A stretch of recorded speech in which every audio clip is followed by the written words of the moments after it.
സ്വർഗവാസൽ movie കണ്ടു. അപ്പോൾ അതിനെക്കുറിച്ചുള്ള എൻ്റെ അഭിപ്രായത്തിലേക്ക് കടക്കുകയാണ്. ആദ്യം ഈ സിനിമയിൽ എന്തെങ്കിലും പോസിറ്റീവായിട്ടുണ്ടെങ്കിൽ അത് ഞാൻ ആദ്യം പറയുകയാണ്. അതിനുശേഷം നെഗറ്റീവായ വിഷയങ്ങളും പിന്നെ ഈ സിനിമ എനിക്ക് ഇഷ്ടപ്പെട്ടോ ഇല്ലയോ എന്നുള്ളത് അവസാനവും ഞാൻ പറയാം.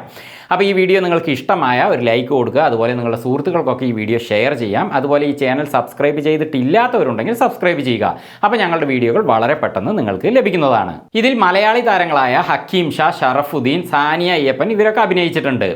അപ്പോൾ ഹക്കീം ഷായ്ക്കും അതേപോലെ ഷറഫുദ്ദീനും ലഭിച്ചിരിക്കുന്ന റോളെന്ന് പറഞ്ഞാൽ അതൊരു ഈ സിനിമയിൽ ആദ്യം മുതൽ അവസാനം വരെ ഒരു ഭീകരാന്തരീക്ഷം സൃഷ്ടിക്കുന്ന റോളുകളാണ്. സാധാരണയായിട്ട് ഇപ്പോൾ നമ്മുടെ ഷറഫുദ്ദീനെ കുറിച്ച് പറയുകയാണെങ്കിൽ ഇപ്പോൾ അവസാനമായിട്ട് ഇറങ്ങിയ ഹലോ മമ്മി, പുള്ളി ആ സിനിമ മുഴുവനും തന്നെ കോമഡി ആയിട്ടാണ് ചെയ്തിരിക്കുന്നത്.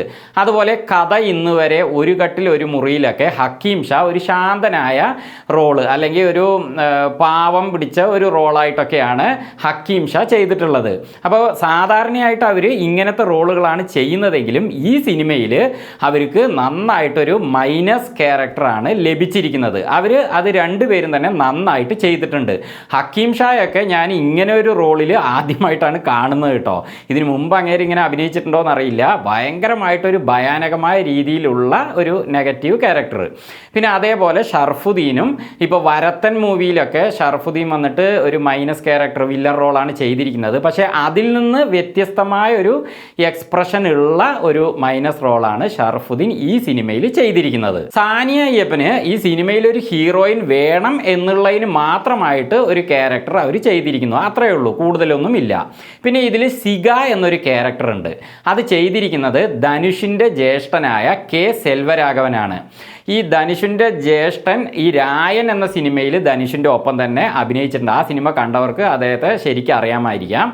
എന്തായാലും അങ്ങേർക്ക് ലഭിച്ചിരിക്കുന്ന വേഷം എന്ന് പറയുന്നത് ഒരു നെഗറ്റീവും പോസിറ്റീവും ചേർന്ന ഒരു റോളാണ് ചെയ്യേണ്ടത്. അത് നന്നായിട്ട് തന്നെ ഈ സിനിമയിൽ അദ്ദേഹം ചെയ്തിട്ടുണ്ട്. ശരിക്കും പറഞ്ഞാൽ ഈ സിനിമയിലെ ഒരു ഹൈലൈറ്റ് ആയിട്ടുള്ള ക്യാരക്ടർ എന്ന് പറയാൻ പറ്റുന്നത് സിഗയാണ്. അത് നന്നായിട്ട് തന്നെ കക്ഷി ചെയ്തിട്ടുണ്ട്. ഇനി ഈ സിനിമയിലെ ഹീറോ ആയി അഭിനയിച്ചിരിക്കുന്നത് ആർ കെ ബാലാജിയാണ്. അപ്പോൾ ആർ കെ ബാലാജിയിലേക്ക് വരുന്നതിന് മുമ്പ് ഞാൻ മറ്റൊരു കാര്യം പറയാം. ഈ സിനിമയുടെ കഥ എഴുതിയിരിക്കുന്നത് 3 പേരാണ് കേട്ടോ. ഒന്ന് സിദ്ധാർത്ഥ് വിശ്വനാഥ്, ഈ സിനിമയുടെ ഡയറക്ടർ, പിന്നെ ഒരു തമിഴ് പ്രഭ, പിന്നെ ഒരു അശ്വിൻ രവിചന്ദർ. അപ്പോൾ ഈ 3 പേരും കൂടി ചെയ്തിരിക്കുന്ന ഈ കഥയെക്കുറിച്ച് ഈ സിനിമ കഴിഞ്ഞ് ഞാൻ പുറത്തിറങ്ങിയപ്പോൾ സത്യം പറഞ്ഞാൽ എനിക്ക് ചിരി വന്നു. എന്താണെന്ന് വെച്ചാൽ 2-3 പേരൊക്കെ ചേർന്ന് ഒരു കഥ എഴുതുമ്പോൾ നമ്മൾ തീർച്ചയായിട്ടും അതൊരു സ്ട്രോങ് കണ്ടൻ്റായിട്ട് മാറിയിട്ടുണ്ടാവും എന്ന് നമ്മൾ പ്രതീക്ഷിക്കും, അല്ലേ? പക്ഷേ ഇതിൽ സംഭവിച്ചിരിക്കുന്നത് എനിക്ക് ഫീൽ ചെയ്തത് നേരെ വിപരീതമാണ്. 3 പേരും കൂടി ഓരോരുത്തർക്ക് ഇഷ്ടമുള്ള രീതിയിൽ ഓരോ കാര്യങ്ങൾ ഇതിൽ ചേർത്തിട്ട് എവിടെയും എത്താത്ത ഒരു അവസ്ഥ അല്ലെങ്കിൽ ഒരു പൊട്ടക്കഥ ഉണ്ടാക്കിയിരിക്കുന്നതായിട്ടാണ് ഈ സിനിമ കഴിഞ്ഞ് ഇറങ്ങിയപ്പോൾ എനിക്ക് ആ കാര്യത്തിൽ ചിരി വന്നു. കാരണം എന്തൊക്കെയോ കുത്തിത്തിരികി 3 പേരും എന്തൊക്കെയോ എഴുതി വെച്ചിട്ട് ഒരു കഥ ഉണ്ടാക്കിയ പോലെയാണ് തോന്നിയത്. ഇനി ഈ സിനിമയിൽ ഹീറോയായി അഭിനയിച്ച ആർ കെ ബാലാജിയിലേക്ക് വരികയാണ്. ആർ കെ ബാലാജിക്ക് ഈ സ്ക്രിപ്റ്റ് ലഭിച്ചപ്പോൾ അദ്ദേഹം വായിച്ചിരുന്നോ ആവോ? ഇനി വായിച്ചിട്ടുണ്ടെങ്കിൽ എന്താണ് അങ്ങേർക്ക് മനസ്സിലായത്?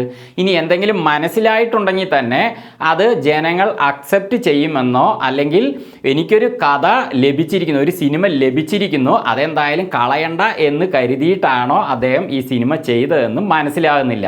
കാരണം ഇതിലെ ഹീറോയ്ക്ക് മറ്റുള്ള ക്യാരക്ടറുകളെ അപേക്ഷിച്ചിട്ട് യാതൊരു വിലയും ഇല്ലാത്ത പോലെയാണ് എനിക്ക് ഈ സിനിമ കണ്ടപ്പോൾ തോന്നിയത്. ഒരു തണുത്ത ക്യാരക്ടർ.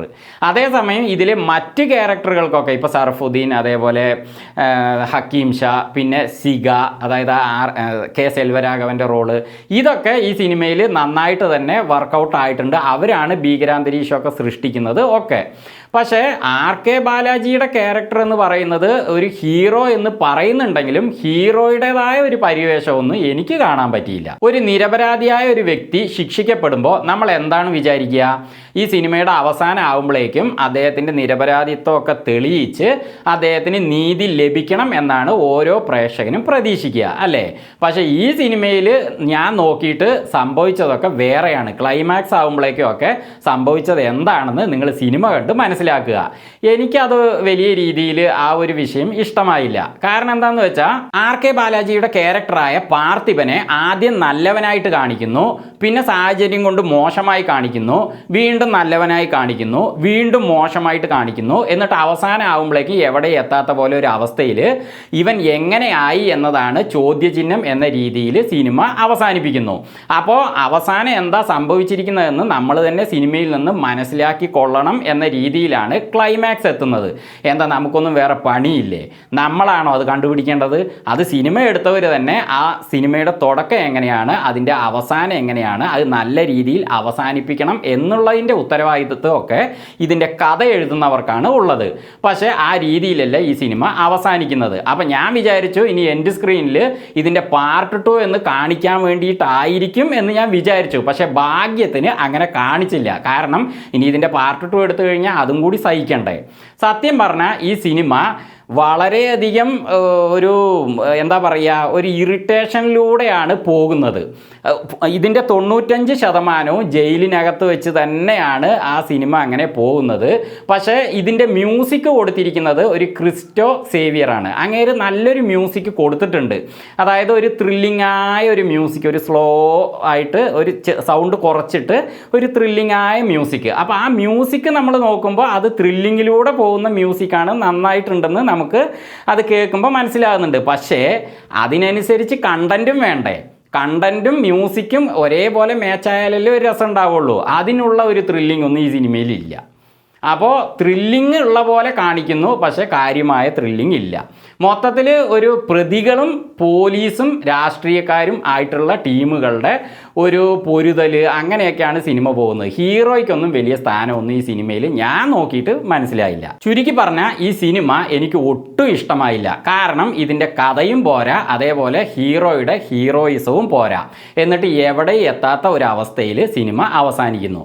അപ്പോൾ നിങ്ങൾ ഈ സിനിമ കണ്ടിട്ടുണ്ടെങ്കിൽ നിങ്ങളുടെ അഭിപ്രായം എന്താണോ അത് ഇഷ്ടമായാലും ഇല്ലെങ്കിലും കമൻറ്റിലൂടെ അറിയിക്കാം. അപ്പോൾ സ്വർഗവാസിൽ ഒരു നരകം. വീണ്ടും മറ്റൊരു വീഡിയോയുമായി ഞങ്ങൾ വരുന്നത് വരെ ഫ്ലേമിംഗ് തിങ്സിൽ നിന്ന് ബൈ.